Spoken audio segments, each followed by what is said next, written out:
Nah, saat ini Sastro Jendro Hayuningrat, sabda terbentang di alam niskala, memerintahkan manusia di muka bumi untuk inna lillahi wa inna ilaihi rajiun.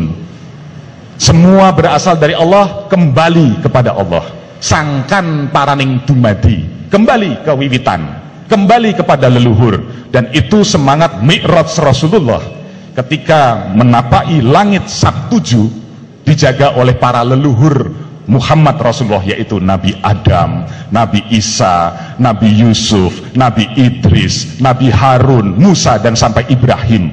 Artinya itu adalah leluhur orang Arab yang harus diingat oleh bangsa Arab. Rasulullah meneladani itu, sehingga jangan harap sampai kepada Tuhan kalau kita tidak menghormati dan melewati leluhur. Sampai ketika Muslim mampu memahami ajaran Muhammad, wahyu dari Tuhan sudah turun kepada Muhammad. Kembalilah kepada agama yang lurus, agama Ibrahim. Ibrahim adalah Abraham, Brahman, dan Muhammad adalah Nur Muhammad, Nur Ahmad adalah Atman.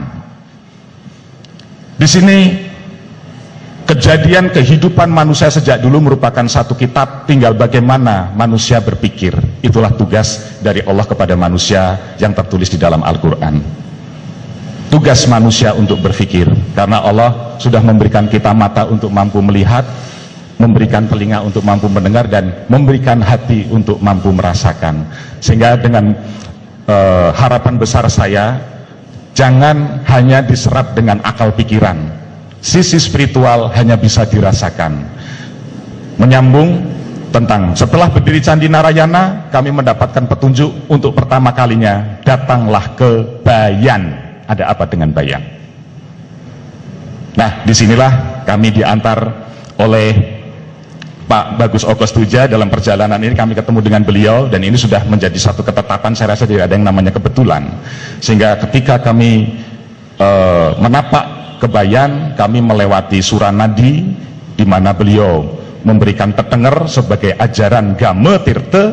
Kemudian di Bango, yaitu Game Buddha Paksa, dan di Bayan beliau menurunkan ajaran Game Seleme Wetu Telu. Ada apa dengan tiga hal ini?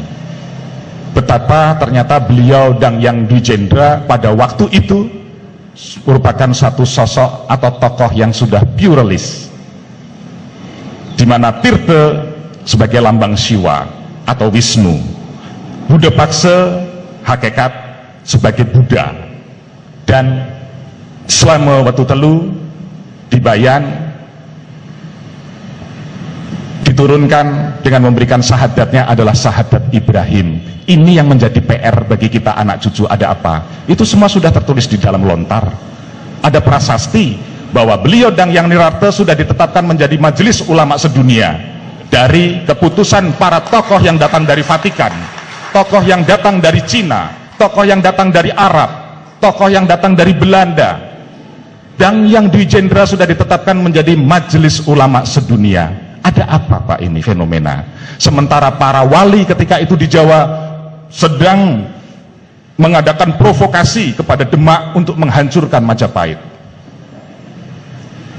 Dan ini dimensi spiritual. Baru saja tadi saya kebayan dengan Pak Oke, mendapatkan jawaban saya, karena saya sedang melacak.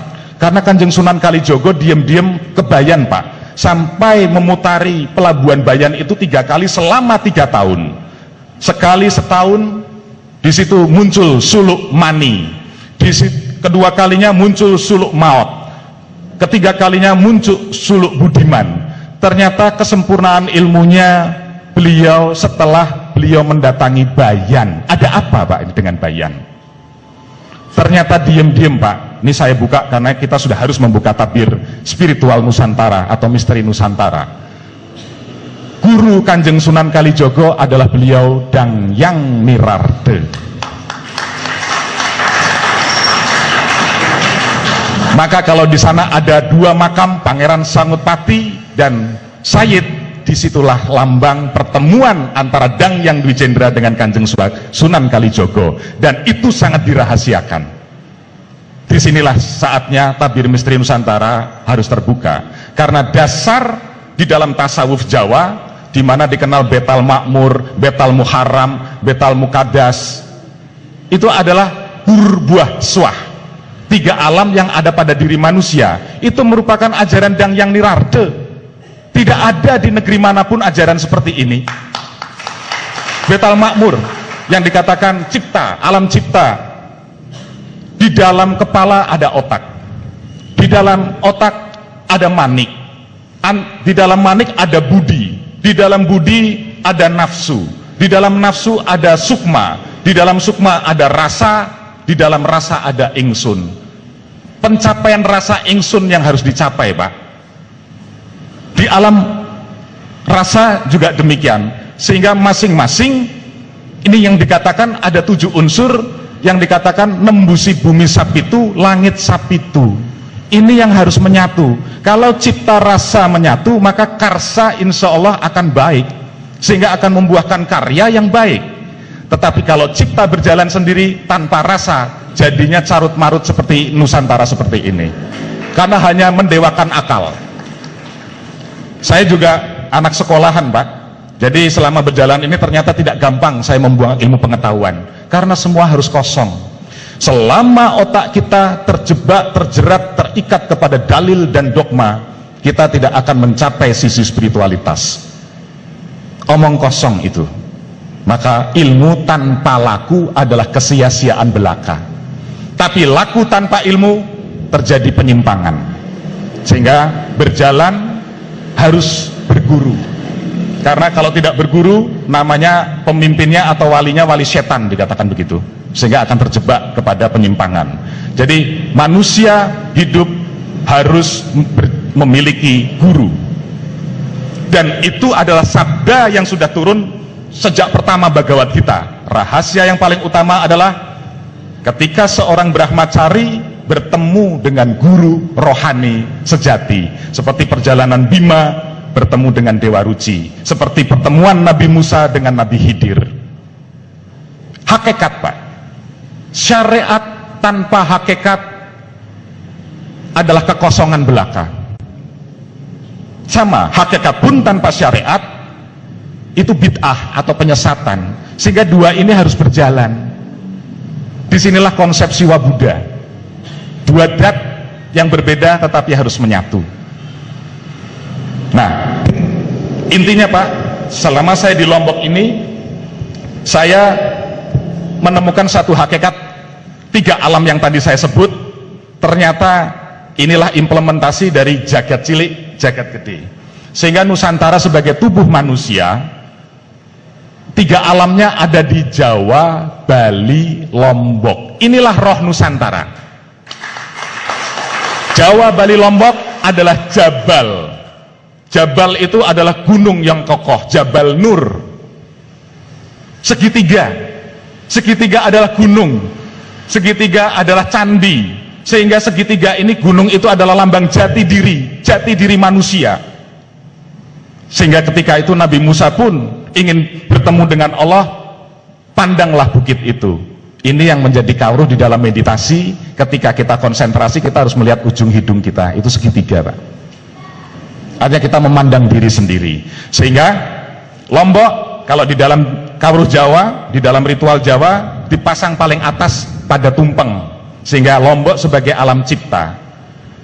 Sehingga saya bilang secara spiritual kami mendirikan Narayana, kemudian ada satu tetenger yang harus kami dirikan. Ini merupakan satu bukti yang tadi bapak-bapak sudah katakan, apa yang bisa kita perbuat, apa yang bisa kita buat.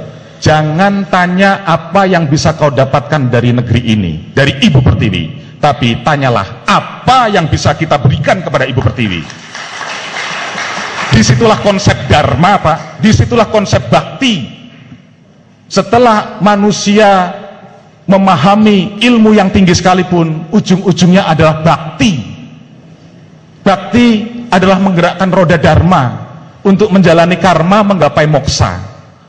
Tanpa roda dharma ini bergerak, kita hanya menciptakan samsara. penderitaan yang berkepanjangan.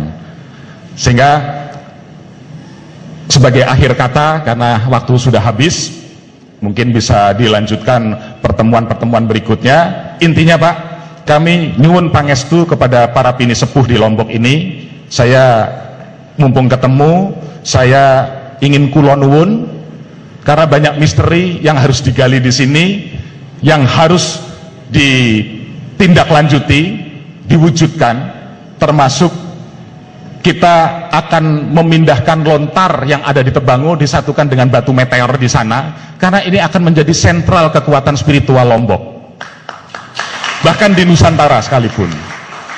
Maka cipta rasa yang kuat akan mampu menciptakan karsa yang baik, sehingga Bali dan Lombok tidak bisa lepas, karena Lombok sebagai lambang cipta, Bali sebagai lambang rasa, ini harus menyatu, yang harus masuk memberkati Jawa, karena di Jawa sekarang sudah tidak ada budi, karena Jawa itu jadi memuja hawa sekarang.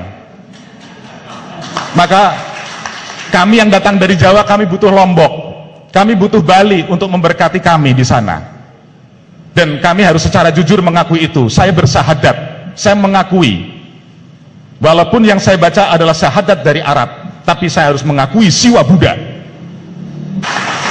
Karena hakikat Mataram yang apa saya baca di sini adalah Mataruman, yaitu ada kaitan dengan Taruman Negara. Inilah yang digadang-gadang, karena suku Sasak di sini adalah Sasaka sebagai tonggak yang akan harus bertemu dengan Barat. Maka Bang Wetan harus bangkit bertemu dengan Bang Kulon, yaitu Sunda Wiwitan, Sasaka Purwawisesa. Timur Barat harus menyatu, sehingga setelah kita bakti di sini, kita akan masuk bersama-sama dengan siapapun yang terhidayah di sini untuk bersama-sama bergabung dengan Sunda Wiwitan di Barat. Wabillahi taufiq wal hidayah. Wassalamualaikum warahmatullahi wabarakatuh. Om Santi Santi Santi Om. Iya. Tambah malam tambah semangat ya.